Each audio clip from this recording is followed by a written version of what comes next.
आप देख रहे हैं न्यूज 9 भारत, रखिए आपको सबसे आगे। मैं न्यूज 9 भारत से मोहम्मद वाजिद से आज मैं वार्ड नंबर 165 में हूँ। यहाँ पे कप्तान भाई के सहयोगी कार्यकर्ता सैफ अली हैं। आइए जानते हैं उनसे कि क्या उद्देश्य लेके यहाँ पे चुनाव लड़ रहे हैं। बहुत दिनों से नवाब मलिक साहब यहाँ से एमएलए रहे इस क्षेत्र का। जहाँ तक हो सकता है लोगों ने सपने में भी नहीं सोचा था कि हमारा गटर, पानी और नाली का समस्या हल होगा। तो जब तक वो यहाँ के आमदार रहे, उन्होंने ये सामने अलबरकात स्कूल जैसा बड़ा सा स्कूल बना के दिया। ये सामने आप ब्रिज देख रहे हैं, ओवर ब्रिज, इस तरफ से उस तरफ लोगों की कनेक्टिविटी हुई और बहुत सारे ऐसे काम हुए जो नवाब मलिक साहब के सामने हुए। और उसके बाद शायद वो अनुशक्ति नगर से 3 बार उन्होंने चुनाव लड़ा। एक बार उनकी बेटी ने लड़ा, 2 बार वहां से वो कामयाब हुए, एक बार उनकी बेटी वहां से कामयाब हुई। तो इन इलाके के लोगों को लगा कि हमसे ये लोग दूर हो गए, तो इस परिवार के लोगों को इन्होंने बुलाने की कोशिश की, जिसके तहत जिस वार्ड में नवाब मलिक साहब का घर है, कप्तान मलिक साहब का घर है, उसी वार्ड से लोगों के दबाव में आकर इनको यहाँ से नॉमिनेशन करना पड़ा। और ये जनता की जो भीड़ बता रही है, ये किसी पार्टी और किसी नेता को नहीं देख रही, सिर्फ नवाब मलिक साहब के भाई कप्तान मलिक साहब की तरफ देख रही है। और उनको एक इशारे पे ये कुर्ला की आवाम जान तक निछावर करने को तैयार रहती है। और इस बार इंशाअल्लाह 15 तारीख को एक कुर्लावासी उनको वोट देकर कामयाब बनाएंगे।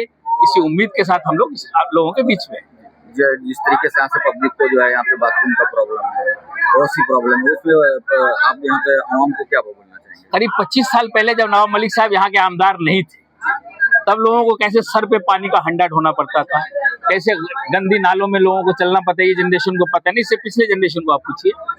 नवाब मलिक साहब के आमदार होने के बाद कुर्ला को जो सलम, सबसे डर्टी सलम के एरिया में माना जाता था, अच्छे सलम एरिया में उसका हुआ। और कई जगह रिहैब बिल्डिंग भी उनकी बनी, कई जगह सारे स्कीम भी यहाँ कामयाब हुआ।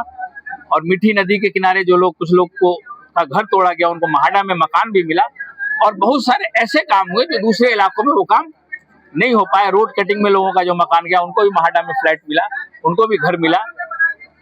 जो भी हो सकता है कुर्ला के लोगों के लिए, बीकेसी में भी बहुत सारे लोगों को उनका बीकेसी के लोगों को भी कुछ हटाएगा, वहां भी रिहेबिलिटेशन मिला।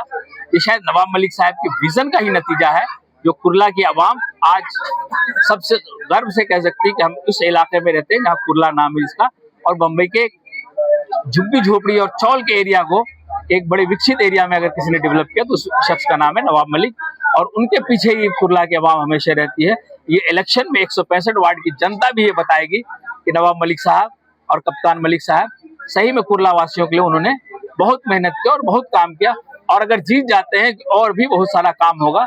2-3 बार दूसरे लोग नगर सेवक हुए यहाँ से, उन्होंने यहाँ के कोई लोगों को नहीं देखा, फिर भी नवाब मलिक साहब ने पानी की समस्या हो, गटर की समस्या हो, सबको आमदार, दूसरे एरिया में आमदार रहते हुए अगर कोई यहाँ पहुंचा तो उसके काम को किया। शौचालय का जहाँ तहाँ निर्माण, बहुत सारा शौचालय के सामने आप देखेंगे तो नवाब मलिक साहब का भी पट्टा लगा हुआ है। यहाँ पे 165 की पब्लिक को क्या बोलना चाहते हैं। 165 की पब्लिक को हम कुछ बोलने नहीं है, 165 की पब्लिक बोलेगी कि कप्तान मलिक साहब किसी भी पार्टी से हो, किसी भी गठबंधन से हो, उससे कोई मतलब नहीं। लोग सिर्फ नवाब मलिक साहब को और कप्तान मलिक साहब को यहाँ चाहते हैं और उनके ही घड़ी निशान पे वोट करते हैं, उनके ही घड़ी निशान पे वोट करेंगे।